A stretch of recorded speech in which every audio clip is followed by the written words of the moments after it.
ಶಿವಮೊಗ್ಗ ಆನಂದಪುರ ಸಾಗರ ತಾಲೂಕಿನ ಎಲ್ಲ ಭಾಗದಲ್ಲಿ ಹೈಟೆಕ್ ಸರ್ಕಲ್ ನಿರ್ಮಾಣ, ಕಾಂಕ್ರೀಟ್ ರೋಡು, ರಸ್ತೆ ಸೈಡ್ನಲ್ಲಿ ದೀಪಾಲಂಕಾರ, ಗಾಣಿಗನ ಕೆರೆಯ ಸುತ್ತ ವಾಕಿಂಗ್ ಟ್ರ್ಯಾಕ್ ನಿರ್ಮಾಣ, ನೂತನ ಕಾಮಗಾರಿ ಚಿಂತನೆಯಲ್ಲಿ ಶಾಸಕ ಗೋಪಾಲಕೃಷ್ಣ ಬೇಳೂರು.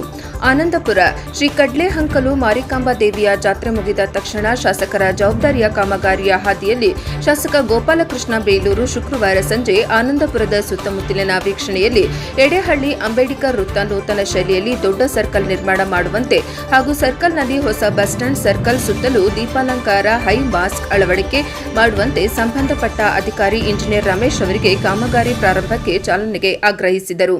ಹಾಗೂ ಆನಂದಪುರದ ದಾಸ್ಕೋಪದ ಗಾಣಿಗನ ಕೆರೆಯ ಸುತ್ತಲೂ ಸುಮಾರು 1 ಕೋಟಿಗೂ ಅಧಿಕ ಹಣ ವಾಕಿಂಗ್ ಪಾರ್ಕ್ ಕಾಮಗಾರಿಗೆ ಹಣ ಮಂಜೂರು ಆಗಿದ್ದು, ಕೆರೆಯ ನೀರಿನ ಒತ್ತಡ ಕಡಿಮೆಯಾದ ತಕ್ಷಣ ಕಾಮಗಾರಿ ಆರಂಭಿಸಲು ಶಾಸಕರಾದ ಗೋಪಾಲಕೃಷ್ಣ ಬೇಳೂರು ಅನುವು ನೀಡಿದರು. ಆನಂದಪುರ ದಾಸಕೊಪ್ಪ ಸರ್ಕಲ್ನಿಂದ ರಿಪ್ಪನ್ಪೇಟೆಯವರೆಗೂ ಕೇವಲ 12 ಕಿಲೋಮೀಟರ್ ಒಳಗೆ ಸುಮಾರು 27 ಕೋಟಿ ರುಗಳ ಕಾಮಗಾರಿಯ ನಡುವೆ ರಿಪ್ಪನ್ಪೇಟೆಯ ಮಧ್ಯಭಾಗದಲ್ಲಿ ಸುಮಾರು 1.5 ಕೋಟಿ ಹೈಟೆಕ್ ಸರ್ಕಲ್ ನಿರ್ಮಾಣ ಕಾಮಗಾರಿ ಮುಂಚೂಣಿಯಲ್ಲಿದ್ದರೂ ಕೂಡ ವಿರೋಧ ಪಕ್ಷದವರ ಕೆಲವರ ವಿವೇಕಚೇತನದ ಆಲೋಚನೆಗಳ ಮಾತುಗಳಿಗೆ ತಲೆಕೆಡಿಸಿಕೊಳ್ಳದೆ ತನ್ನ ಕ್ಷೇತ್ರದ ಅಭಿವೃದ್ಧಿಗೆ ಕಾಮಗಾರಿಯ ರೂಪದಲ್ಲಿ ಉತ್ತರ ಕೊಡುತ್ತಿರುವ ಶಾಸಕ ಗೋಪಾಲಕೃಷ್ಣ ಬೇಳೂರು. ಈ ಒಂದು ಸಂದರ್ಭದಲ್ಲಿ ಆನಂದಪುರದ ಘಟಕ ಅಧ್ಯಕ್ಷ ಗಜೇಂದ್ರ ಯಾದವ್, ಸಂಚಾಲಕರಾದ ಉಮೇಶ್ ಎನ್, ರವಿಕುಮಾರ್ ಎಡೆಹಳ್ಳಿ, ಬಾಬುಲ್ ಸಾಹೇಬ್ ಎಡೆಹಳ್ಳಿ, ಚೇತನ್ ಕಣ್ಣೂರು, ಮಜಾ, ಜಿಲ್ಲಾ ಪಂಚಾಯತ್ ಸದಸ್ಯ ನಿ ಅನಿತಾ ಕುಮಾರಿ ಇನ್ನು ಹಲವರು ಈ ಒಂದು ಸಂದರ್ಭದಲ್ಲಿ ಹಾಜರಿದ್ದರು. ವರದಿ Ramesh, D G, NKS TV4, Anandapura, Shivamogga. ಮತ್ತು ರಿಪ್ಪನ್ಪೇಟೆ ಸಂಪರ್ಕ ರಸ್ತೆಗೆ ಈಗಾಗಲೇ 20 ಕೋಟಿಯನ್ನು ಕೊಟ್ಟು ಟೋಟಲ್ಲು ರಿಪ್ಪನ್ಪೇಟೆ ಸರ್ಕಲ್ ಅವರಿಗೆ 27 ಕೋಟಿ ಆಗಿದೆ.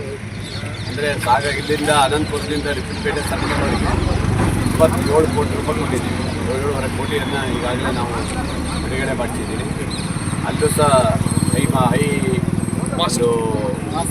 ಹೈಟೆಕ್ ಇದು ಸರ್ಕಲ್ ಆಗ್ತದೆ. ಇಲ್ಲೂ ಸಹ ಮಾಡಬೇಕಂತ ಒಂದು ಚಿಂತನೆ ಮಾಡಿದ್ದೀವಿ. ಅಂದರೆ ಇದೆ ಸ್ವಲ್ಪ ಅಗಲೀಕರಣ ಮಾಡಿ ಸ್ವಲ್ಪ ರೌಂಡಿಂಗ್ ಎಲ್ಲ ಮಾಡಿಬಿಟ್ಟು ಸರ್ಕಲನ್ನು ಬೇರೆ ರೀತಿಯಲ್ಲಿ ಮಾಡಿಬಿಟ್ಟು ಜನರಿಗೆ ಈಸಿಯಾಗಿ ಈ ಕಡೆ ಹೋಗೋರಿಗೆ, ಆ ಕಡೆ ಹೋಗೋರಿಗೆ, ಸ್ಟ್ರೈಟ್ ಹೋಗೋರಿಗೆ, ಹಾಗೆ ಒಂದು ಹೈ ಮಾಸ್ಕ್ ಎಲ್ಲ ಮಾಡಬೇಕು ಅನ್ನೋದು ಒಂದು ಉದ್ದೇಶ ಇದೆ. ಮತ್ತು ಇಲ್ಲಿ ಲೈಟಿಂಗ್ ಮಾಡಬೇಕು ಅಂತ ಹೇಳಿದ್ದೀರಿ. ಹಾಗೆ ಇಲ್ಲೊಂದು ಒಳ್ಳೆ ಬಸ್ ಸ್ಟ್ಯಾಂಡ್ ನಿಮ್ಮ ಆನಂದಪುರ ಸರ್ಕಲ್ ಆಗಿದೆಯಲ್ಲ, ನಿಮ್ಮ ಆನಂದಪುರ ಬಸ್ ಸ್ಟ್ಯಾಂಡ್ ಆಗಿದೆಯಲ್ಲ, ಅದೇ ಥರ ಒಂದು ಬಸ್ ಸ್ಟ್ಯಾಂಡ್ ಸಹ ಮಾಡಬೇಕಂತ ಇದ್ದೀವಿ. ಒಟ್ಟಿನಲ್ಲಿ ಒಂಥರ ಹೈಟೆಕ್ ಬರಬೇಕು ಸರ್ಕಲ್ಗಳಂತ ಒಂದು ಐಡಿಯಾ ಮಾಡಿದ್ದೀನಿ. ಹಾಗಾಗಿ ನಮ್ಮ PW ಇವರಿಗೆ ಮತ್ತು ನ್ಯಾಷನಲ್ ಹೈವೇ ಇರಿಗೇಷನ್ ರಮೇಶ್ ಅವರು ಅದಕ್ಕೆ ನೋಡ್ತಾ ಇದ್ದಾರೆ, ಅದಕ್ಕೆಲ್ಲ ವ್ಯವಸ್ಥೆ ಮಾಡ್ತಾರೆ. ಮತ್ತು ನಿಮ್ಮ ಮೊನ್ನೆ ನೋಡಿದ್ರಲ್ಲ, ನಿಮ್ಮ ಆನಂದಪುರದ ದಾಸಕೊಪ್ಪ ಸರ್ಕಲ್ ಸಹ ಮೊನ್ನೆ ಜಾತ್ರೆ ಸಂದರ್ಭದಲ್ಲಿ ಹೈಟೆಕ್ ಆದಂಥ ಒಂದು ಐಮಾಸ್ ಕೊಟ್ಟಿದ್ದೀನಿ. 5 ಲಕ್ಷ ರೂಪಾಯಿ 5.5 ಲಕ್ಷ ರೂಪಾಯಿದು ಐಮಾಸ್ ಕೊಟ್ಟಿದ್ದೀನಿ. ಜಾತ್ರೆಗೆಲ್ಲ ಖುಷಿಯಾಗಿದ್ದಾರೆ, ಹೌದಾ?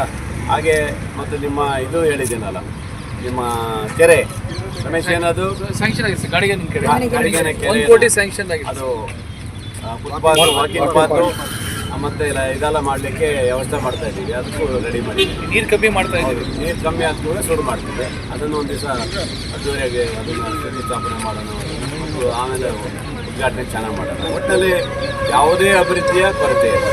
ಈ ನಿಮ್ಮ ಹೊಸನಗರ ಸಾಗರಕ್ಕೆ ಅಭಿವೃದ್ಧಿಯಲ್ಲಿ ಯಾವುದೇ ಹಿನ್ನಡೆ ಇಲ್ಲದಂಗೆ, ಅದರಲ್ಲೂ ಸಾಗರಕ್ಕೂ ಸಹ ಎಲ್ಲ ರಸ್ತೆಗಳನ್ನು ಅಭಿವೃದ್ಧಿ ಮಾಡೋ ಮೂಲಕ ಅತ್ಯಂತ ಚೆಂದವಾಗಿ ಮಾಡಿದ್ದೀನಿ. ಇನ್ನೂ ಭಾಳ ನನ್ನ ಐಡಿಯಾಗಳು ಭಾಳ ಇದ್ದಾವೆ.